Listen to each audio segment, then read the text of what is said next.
जाबे डिलीवरी के। अब तब लाग बजाबे हो जाए तब बिटियन के अपने फोन के बुला ले है कि बिटिया चली जाओ तू रची संभाल ले जा तू। पता नहीं बहनी आवत जही ना आवत जही सबे अपने घरे दुआरी बिजी बा है। दुल्हनिया मना करे बड़की बिटिया के क्यों नहीं ना बुलाऊ, लेकिन हम कैसे दू अखिया ही कह सकी थे। भगवान दे हैं हमारे दू जनी के तो दोनों जनी ने बुलाई। तोरे सभी बुलावा चाहे जिन बुलावा हमार बिटिया हैं हम तो बुलाइबे करब। अब देखा दोनों जनी में से के पहले आवत है। रात बिरात तर तबियत पता नहीं उनका कैसन रहे कैसन ना रहे। एक तो हमारे रात की आंखी दीदा फरियाद नहीं हम का करबे। अकेले बूढ़ में नहीं का करब का न करबे हमें कुछ समझ में नहीं आवत। अरे मोरे मैया रे, अरे हमारे दादाई ये बड़की दुल्हनिया का बे छोटकी दुल्हनिया के तबियत खराब बाटे क्या? अम्मा हमें तो लागत छोटकी के टाइम न दिखाई गवा बाटे। रतिया से थोड़ा थोड़ा पिरात रहा यहाँ दुनिया कुछ ज्यादा पिरात बा है। एम्बुलेंस के फोन कर दे ये बे आते हुए इन्हें लेके जाए हम हॉस्पिटल। चल दुल्हनिया चल हम चले तुरंत साथे चल।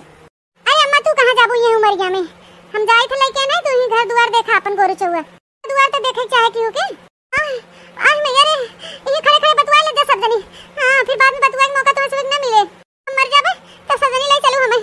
आ माय रे बहुत जोर भी रात बथा था कि दुल्हनिया ले चल छोटकी दुल्हनिया ले चले के कुछ ज्यादा तकलीफ बा। मां हम ले चले थे तू अपन देखो ताकू ही। हां जा दुल्हन जा जैसन हो तैसन फोन करके बताओ। अम्मा बहनी लगा फोनवा कह दे कि चली आवे न दुकान बाटे समय उनका काम बाटे तो कहिए आई हो। हां ठीक है दुल्हनिया तो छोटकी दुल्हनिया के हॉस्पिटल लेके चल हम फोन लगा के कह देते उन्हें से के। ठीक है अम्मा हम जाते लेके। हे भगवान हमारे पतोहिया चाहे बेटवा हो चाहे बिटिया एकदम निके निके निपटाए देता के बेचारी के। चलिए छोटकी बिटिया फोन करके खबर कर दे यदि बिटिया हाली चली आ तोरे भौजी की तबीयत खराब है बड़की भौजी ले गई हॉस्पिटल। तो हां दखना बिटिया। हां नमस्ते नमस्ते बिटिया अब बता का हाल बा? इहो ठीक है बा है ना हो ठीक है बाटे तोरे छोटकी भौजैया के तो बड़की भौजी ले गई हॉस्पिटल। हां आ दर्द पीड़ा उठत तकलीफ बाटे ठीक है कहते बहनी चली आ तू कब तक आइबू? हां हां अच्छा 1 घंटा में आ जाइबू भाते। अच्छा ठीक बता बहनी हाली आवा। हां के अच्छा बड़की दीदी तोरे। हां एक बार फोन करके बता दे है बहनी अब रोज रोज फोन करके कहबे तब तोरे भौजैयन के जनबे करत हूं मना करे हैं कि उनके ना बुलाओ तो बुरा लगे। हां बहनी उन्हें उस भगवान उठ गए हैं अब जनबे करत हूं काहे उन्हें नहीं पूछा जाता है। हां भगवान उन्हें बाल बच्चा दे होते ताजो न हो मान सम्मान रहते ना नहीं दे हैं तो उन्हें के पूछते नहीं। अब छोटकी भौजैया व्यवहार जनबे करत हूं ना ये कुल चीज से। हां हां हां बहनी हुई बात बा। हां तो अपना चली आवा। हां रहा दे बहनी बुलाओगे रहा दे चली आवा। अरे बहनी जीरा हुदुर बुदुर करे बाटे अब वहीं तक कनो हाल चाल नहीं मिला। मम्मा बड़की पतोहिया नहीं कहे इसकी फोन उन के लिए बता दी का कैसे बा कैसे नहीं अब का ना कैसे बा। हां अभी तक फोन होए नहीं कहे का बात बाटे कनो परेशानी तो नहीं होगी तब कनो बिटिया आई न तो फोन होए आई। अब हम का करिए अकेले बाही हमार जीरो नहीं लगता एकदम मनवा हमार घबराहट बाटे ऐसे टहरत बाही इधर से उधर फोनवा कह के नहीं हमार बतोहिया बताए कुछ। अब हम का करी जवाब कहे रहे कि फोनवा कह के बताई दे जैसन होए का भ का नहीं का करी हम ही फोनवा लगाई पता करी का। मां अरे बच्ची गीता देखना बहनी आ गए तोरे लोग। हां अम्मा हम सब आ गए भौजी का हाल चाल बा है फोन नहीं रहा कुछ खबर मिला? एक मारी परेशान है गीता बिटिया जा जवाब मोटकी पतोहिया से कहे रहे कि जैसन हो जैसन न हो फोन करके बताए तब फोन नहीं करे तुम्हारी हमार जीरा घबराहट बाटे। अरे माई ऐसे परेशान मत हो सब कुछ अच्छा ही होए भौजी अकेले ही हॉस्पिटलवा में ना तो कुल करे धरे पड़त हो न टाइम मिला हो फोन करे के। हां बहनी तो भौजी हॉस्पिटलवा में अकेले बाहिन कादने वहां फोन करे खलिया लिया तो बहनी फोन वो बाजत कादनी केकर फोन होए उठाई तो हेलो हेलो। हां सासू मां गोड़ रखी थे दादी बन गयो। हां बड़की दुल्हनिया बोलत है। हां अम्मा बड़की दुल्हनिया बोलत है तोहार छोटकी बेटवा दादी बन गयो अम्मा दादी। बड़की दुल्हनिया बहुत बढ़िया खुशखबरी सुनाए सुन के दिल हमारा एकदम गदगद हो गया हम दादी बन गए दादी हमारे पोता। हां सासू अम्मा सुना हम रास्ते में बाही बस पहुंचने वाली है 10-15 मिनट पहुंच जा वहां। अच्छा ठीक बाटे दुल्हन लेके आवा। हां भाई अम्मा कौन के दिला भौजी के? अरे गीता बच्ची बेटवा तोरे छोटकी भौजी के।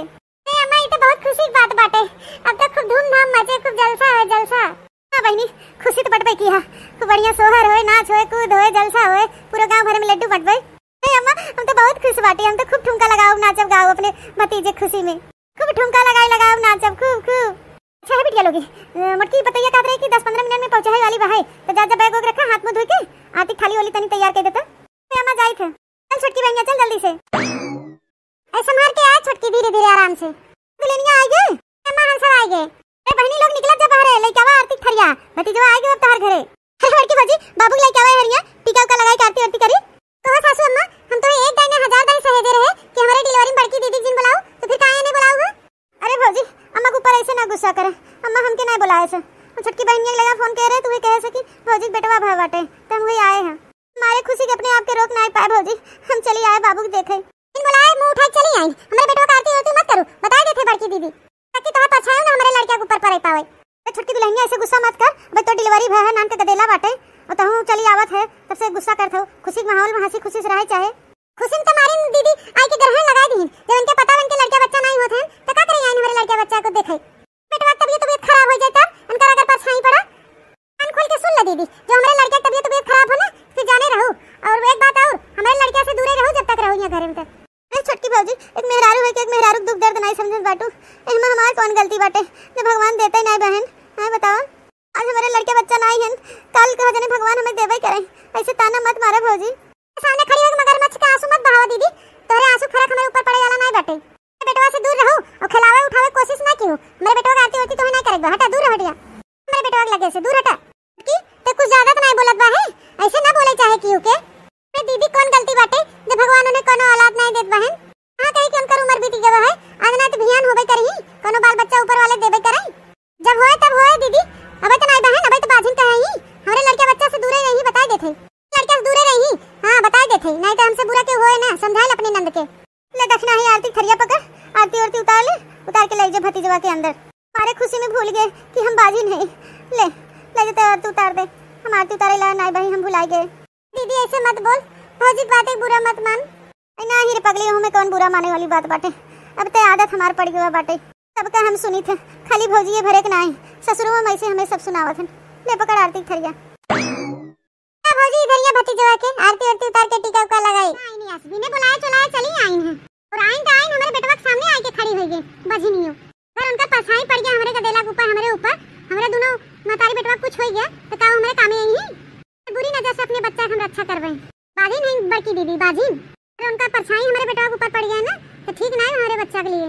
हटकी भौजी बेटी आवा आवा सोई के बाबू भौजी बहनी बहनी सोवा है बाबू कहीं नो सूता लड़का गोदी में ना लग बैठे चाहे ओके सोवा खड़िया पे। ठीक बस सासू अम्मा सोवा देथे कि भौजी हो हमें तो उसे एक बात कहे के रहा, कहा तो कही हमें मालूम बच्चे की नंद रानी तुम्हें नेक चाचा है ना।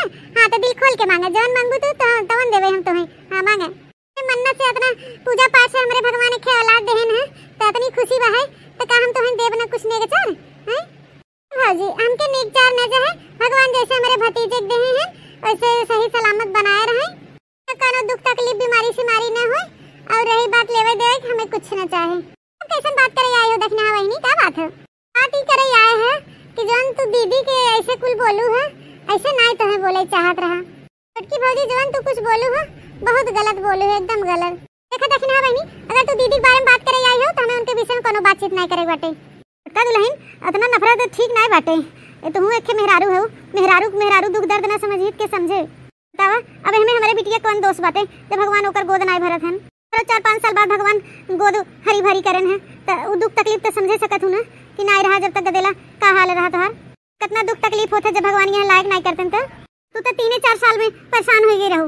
भगवान हमें चाहे गाने को लंगर लूज दे दें कुछ दे दें आखे औलाद। और रही हमारे बिटिया के बाद तो 10-15 साल हो गए शादी के तो कितना दुख दर्द झेलत बाटे। बता दुल्हन हमारे बिटिया की जगह तू होतू ना दुल्हन तब तक मर बिलाई गई होतू, आत्महत्या कर लिए होतू। हमार बिटिया इतना मजबूत बा है दिल का, वो सबका बोली ठोली सुन के बर्दाश्त करत बाटे। ये कि आज नहीं कल भगवान का आदमी हमें देबे करें। हां भौजी सही कहा था अम्मा, ऐसे नहीं केहू के बारे में बोले चाहे। छोटकी भौजी तुम्हें एहसास न होए कि कितना बुरा लाग हो दीदी के। कह रही हमारे लगे हाल चल लेवे खातिर कि कब जात हो कब नहीं। जब सुने कि तोहरे बेटवा भाबा तो इतने खुश रही, फोने में इतना खुश रही कि पूछो मत।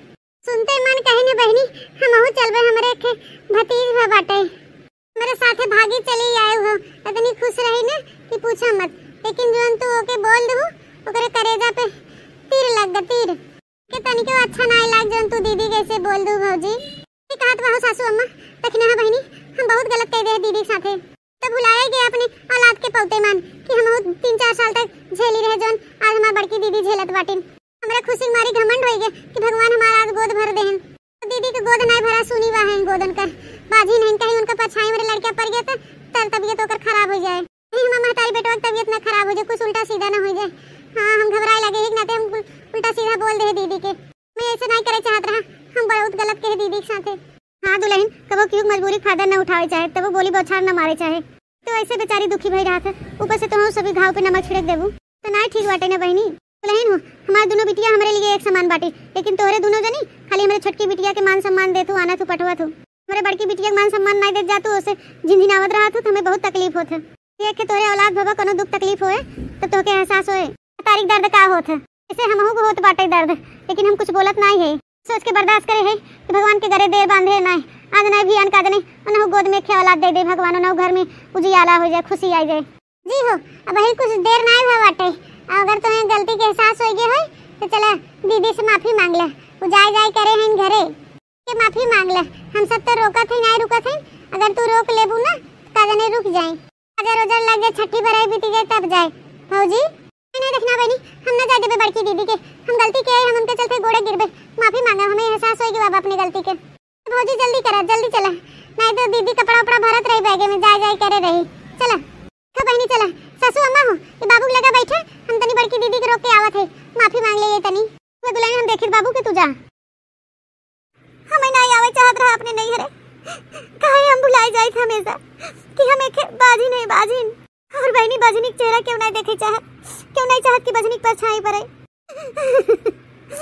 अब हम नहीं आओ कबो अपने नहीं हरे, कबो नहीं आओ बहनी, हम बाजी नहीं, बे औलाद है, हम भूल जाए थे, हम नहीं चाहिए कि हमारे वजह से हमारे भैया भतीजा भौजाइन की तकलीफ होए, कबो नहीं आओ हम। अरे बड़ी दीदी रुका, बड़की दीदी रुक जाओ, हमारी दीदी हम तोहरे गोड़े गिर के माफी मांगा थे, हमें माफ कर दे दीदी, हमें माफ कर दे दीदी, हमसे बहुत भूल चूक हो गई, हम घमंडी हो गए है दीदी, हमके माफ कर दे। अरे ए भौजी ये क्या करथो तू, हां ये क्या करथो, हमें माफ कर दे दीदी, हमें माफ कर दे, हमें ऐसे तो ना बोले चाहत रहा, माफ कर दे हमें दीदी, हमसे गलती हो गई, हमारे मुंह में जवान कुछ आए बिना सोचे समझे बक दिया, हमके माफ कर दे दीदी, हमके माफ कर दे। अरे हमार भौजी हमारे गोड़े मुड़े मत गिरा, उठा पहले तू, उठा खड़ी हो। नहीं दीदी जब तक तो हमें ना माफ करबू तब तक हम ना उठबे, जाना थे कि माफी लायक नहीं है, हम कसूर के है दीदी तोहार, लेकिन हमें माफ कर दे अपन छोड़ बहन समझ के। अरे भौजी हमें कोनो तकलीफ नहीं हुआ है, बोल दू तो बोल दू, अरे भगवान हमें वहां लायक बनाए हैं, तो बोलत बाटू भौजी, तो बोल दू, हमें कोनो दुख तकलीफ नहीं बाटे, उठा पहले तू, उठा खड़ी हो। नहीं दीदी हमें ऐसे नहीं बोले चाहत रहा, दूसर के वैसे बोलते थे, मुझे कैसे डांटे फटकारी, जब हम ही नहीं से बोला थे, हमें पता होता है कितना दुख तकलीफ है, हमारे वजह से हमें माफ कर दे दीदी, हमें मालूम बा, हमके बाद में एहसास हुआ है, हम भुला गए, हमारे घमंड हो गया, हमारे लड़का हो गया, हम के एहसास हो गया दीदी, हम दुख तकलीफ पर हम अपने घमंड में चूर हो गए, अंधी हो गए, भुला गए दूसरे के दुख दर्द, हमें एहसास हो गया, हमके माफ कर दे दीदी, हमें माफ कर दे, माफ कर दे दीदी, माफ कर दे, छोड़ भर जाई हो हमरे लोग से, अब ना ज्ञान बुद्धि बात ना। ठीक बा भौजी दुखी मत होवा, हम तुम्हें माफ कर दे, लेकिन एक हमारा शर्त बा है। का कौन शर्त बा तोहर बता, हमें कुल तोहर शर्त मंजूर बा, हमें अपने भतीजे को काजल लगावे देबू ना भौजी।